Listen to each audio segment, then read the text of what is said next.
हर person को जिनकी life में उनके पार्टनर्स हैं, उनको ये बात समझनी बहुत ज़रूरी है।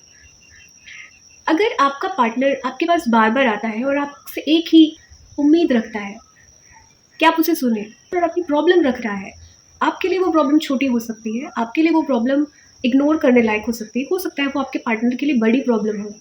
अगर वो आपसे बार-बार आके अपनी प्रॉब्लम कह रहा है और आप उसे इग्नोर कर रहे हैं या आप उसे उसमें ही कमियाँ निकालने की कोशिश कर दे रहे हैं। वो पार्टनर अगर आपकी किसी चीज़ से हर्ट होके आपको बता रहा है कि आपकी मुझे ये चीज़ें हर्ट करती हैं या किसी की भी बात बता रहा है, कुछ भी बता रहा है, तो आप उसकी प्रॉब्लम को समझने की बजाय उस टाइम पे अगर आप उसे ही नेगेटिव बताएँगे, उसे ही विलेन दिखाना शुरू कर देंगे, उसे ही इतनी गलतियाँ आप उसकी बताएँगे कि वो भूल ही जाएगा कि वो क्या बात करने आया था आपसे। आपको लगता है कि ऐसे इस तरीके से कन्वर्सेशन करके आप उसे नीचा दिखा सकते हैं या उसका मुँह बंद कर सकते हैं या उसे चुप करा सकते हैं। थोड़े समय के लिए काम करेगा, आप जीत जाएँगे, पर लॉन्ग टर्म के लिए नहीं काम करेगा।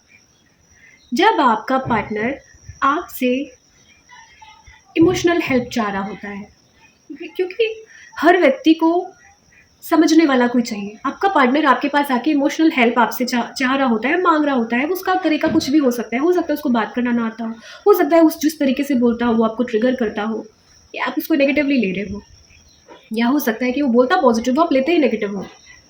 पर अगर वो व्यक्ति आपके पास आ रहा है, तो एटलीस्ट समझो कि वो आपके पास आ रहा है, आपको प्रॉब्लम बता रहा है। इसका मतलब आप उसके लिए सबसे इम्पोर्टेंट हो। वो किसी और के पास क्यों नहीं गया? वो आपके पास क्यों आया? उसने आपसे हेल्प क्यों माँगी? इसका मतलब आप उसके लिए मैटर करते हो। तो एटलीस्ट उस मोमेंट पे उसे बार-बार हर्ट मत करो। उसे इग्नोर मत करो। जिस वक़्त आप अपने पार्टनर के इमोशंस को इग्नोर करते हो, हर बार आप एक गड्ढा खोदते हो, अपने और अपने पार्टनर के बीच में। वो गड्ढा इस इग्नोरेंस की वजह से एक दिन इतना गहरा हो जाता है कि वो बहुत बड़ी खाई बन जाता है। वो इतनी बड़ी खाई हो जाती है कि जिसे पार करना आपके लिए असंभव हो जाएगा।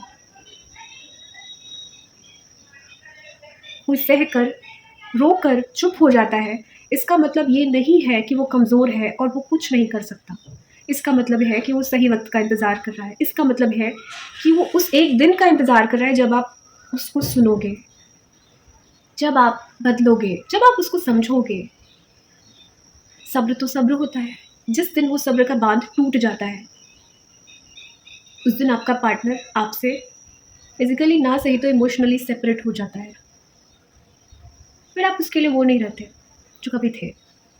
इससे पहले कि आप अपनी आदतों से आप इमोशनली डिटैच होके, इमोशनली अनअवेलेबल होके अपने और उसके बीच में एक गड्ढा खोदें या खाई बना दें उस गड्ढे को, बार-बार वही हरकत रिपीट करके। उससे पहले आपको सँभल जाना चाहिए, सुधर जाना चाहिए, समझ जाना चाहिए